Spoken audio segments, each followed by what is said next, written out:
Right sir. Regidi Lakshmanarao గారు YCP రాష్ట్ర అధికార ప్రతినిధి మనతో ఉన్నారు. ఆయనతో మాట్లాడదాం. సార్ నమస్తే. సార్, విశాఖలో నిర్వహించిన యోగా దినోత్సవం అయితే చాలా సూపర్ సక్సెస్ అయిందని చెప్తున్నారు. ముఖ్యంగా పర్యాటకంగా కూడా విశాఖ మరింత పేరు తెచ్చుకోబోతుందని కూడా చెప్తున్నారు, అభివృద్ధి చెందబోతుందని చెప్తున్నారు. ఎలా చూడాలి సార్? సార్ విజయ్ గారు, మీకు ప్యానల్ ఉన్న పెద్దలకి, స్వతంత్ర టీవీ వీక్షకుల యాజమాన్యానికి హృదయపూర్వక నమస్కారం అండి. కూటమి ప్రభుత్వం ఆరోగ్య మహాభాగ్యం విశాఖపట్నాన్ని ఆ బ్రాండ్ ముందుకు తీసుకెళ్లే విధానాన్ని, మరి ఎక్కడైతే మరి 400 కోట్ల రూపాయలు ఖర్చు పెట్టి యోగాంధ్ర చేద్దాం, ఆరోగ్యాన్ని పంచుదాం, ఆరోగ్యాంధ్రగా చేద్దాం అని మంచి ఆలోచన, మంచిదే. కానీ ఏ స్కూల్లో అయినా సరే, ఏ కాలేజీలో అయినా సరే యోగా క్లాసులు జరుగుతున్నాయా, యోగా క్లాసులు ఉన్నాయా? ఎందుకని యోగా క్లాసులు పెట్టట్లేదు?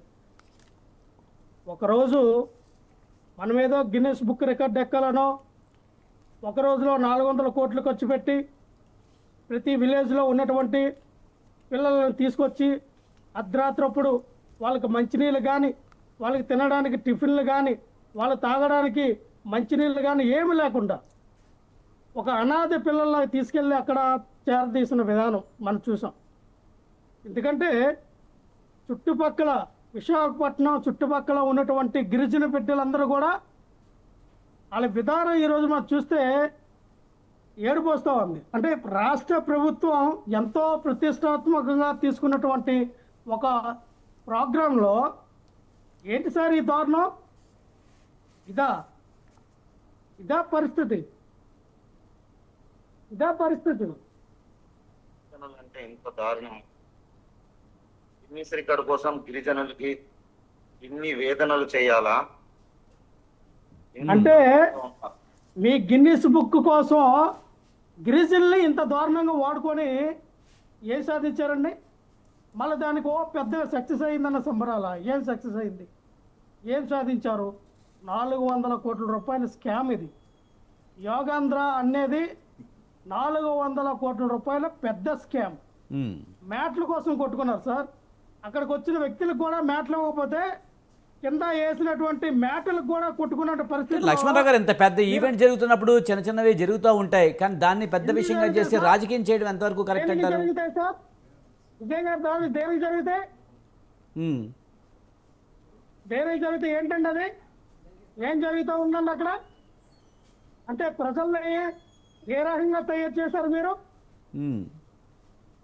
మ్యాట్ల వాళ్ళ కింద వేసుకొని యోగా చేయడానికి ఇచ్చిన మ్యాట్ల కోసం కొట్టుకున్న విధానంగా ఈ రాష్ట్ర ప్రభుత్వం ఈ సంవత్సర కాలంలో పరిపాలించిందంటేనే గ్రేట్ కదా.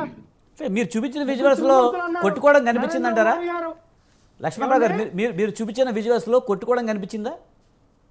ఇక్కడ ఏం జరుగుతూ ఉందండి? వీడియో మొత్తం మీరు చూపించలేము. ఇంకా వీడియో మొత్తం మీరు అలౌట్ చేస్తే వీడియో మొత్తం చూపిస్తే లేదు, మీరు చూపించిన ఆ కొద్ది మొత్తంలో కూడా సరే పిల్లలు లాక్కుంటున్నా కనిపిస్తుంది, కానీ మరి అంత గొడవ జరుగుతున్నట్టుగా ఏం కనిపించట్లేదు కదా.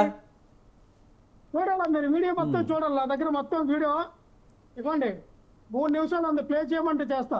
చెప్పండి, మీరు మాట్లాడండి. కరెక్ట్ పద్ధతి కాదని నేను ఆపండి. అనేది ఏంటంటే విజయ్ గారు, మీరు 400 కోట్ల రూపాయలు ఖర్చు పెట్టినప్పుడు ఎంత బాధ్యతగా తీసుకోవాలి? అక్కడికి వచ్చినటువంటి చిన్నపిల్లలకి ఏమైనా జరిగితే చూడండి ఎలా పడుకున్నారో. ఫ్యాన్లు లేవు, కనీసం సౌకర్యాలు లేవు. అంటే మీ డబ్బులు దండుకోవడానికి, మీ డబ్బులు మీ జోబులో వేసుకోవడానికి, మీరేమో పబ్లిసిటీ చేసుకోవడానికి చేస్తున్నటువంటి యోగాంధ్ర క్లాసులు పెట్టండి. ప్రతి కాలేజీలో ప్రతిరోజు ఒక గంట యోగా క్లాసులు పెడతామని చెప్పండి. జీవం తీసుకురండి. సరే, ఇప్పుడు లక్ష్మణరావు గారు, మీరు చెప్పినట్టు ఏంటంటే పిల్లలకి యోగా క్లాసులు పెట్టడం చాలా మంచిది. చిన్నప్పటి నుంచి వాళ్ళకి ఇలాంటివి అలవాటు చేయడం చాలా బాగానే ఉంటుంది. కానీ వైసీపీ ఉన్న ఈ 5 సంవత్సరాల్లో మీరేం చేశారు? సరే, కనీసం ఇది ప్రమోషన్ చేస్తుంది, ఇకపై ఏమన్నా చేస్తారేమో చూడాలి. కానీ గత వైసీపీ ప్రభుత్వం ఇది కూడా చేయలేదనేది టీడీపీ వాదన. వైసీపీ హయాంలో యోగా క్లాసులు జరిగినాయి. యోగా టీచర్ కూడా ఉన్నాడు. ప్రతి స్కూల్కి ఒక యోగా టీచర్ నేసాం. మీకులాగా అబద్ధాలు చెప్పాం మేము. ప్రతి స్కూల్లో ఒక యోగా టీచర్ అది ఉన్నాడు. ప్రతి స్కూల్లో యోగా చెప్పింది తీసుకొచ్చింది మేము.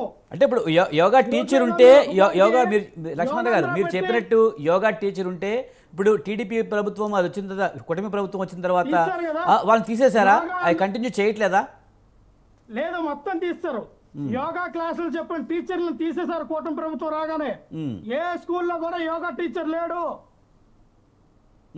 యోగా టీచర్ తీసేశారు సార్.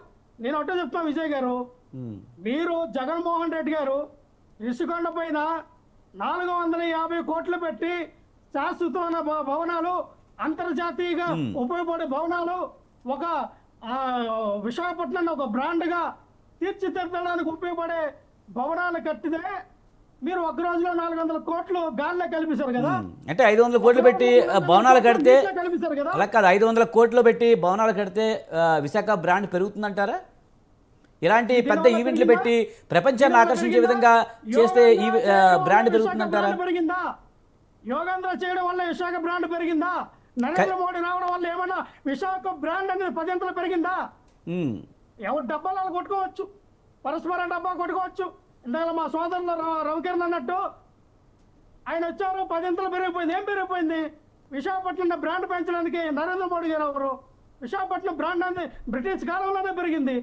బ్రిటిష్ వాళ్ళు ఉన్నప్పటి నుంచి పెరుగుతూ ఉంది, ఇప్పుడు కాదు కదా.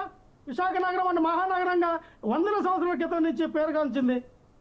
ఇప్పుడు నరేంద్ర మోడీ గారు వచ్చి పెంపొందించింది ఏముంది? ఉత్తరాంధ్ర ఆకలితో అలమటిస్తుంటే, ఉత్తరాంధ్ర వెనకబాటు వాడు ఉంటే, ఉత్తరాంధ్రలో ఎటువంటి సౌకర్యం కల్పించకుండా ఉంటే 400 కోట్లు మీరు గాల్లో కల్పిస్తారా? ఖజానాలో డబ్బులు లేవమ్మా మా దగ్గర. సంక్షేమ పథకాలు ఇవ్వం. సంక్షేమ పథకాలు ఇవ్వడానికి ఖజానాలో డబ్బులు లేవు. యోగాంధ్ర చేసి 400 కోట్లు ఖర్చు పెట్టడానికి మా దగ్గర డబ్బులు ఉంటాయి. ఎవరికి ఉపయోగపడడానికి కార్యక్రమాలు చేయడానికి మా దగ్గర 100 కోట్లు ఖర్చు పెట్టడానికి మా దగ్గర డబ్బులు ఉంటాయి.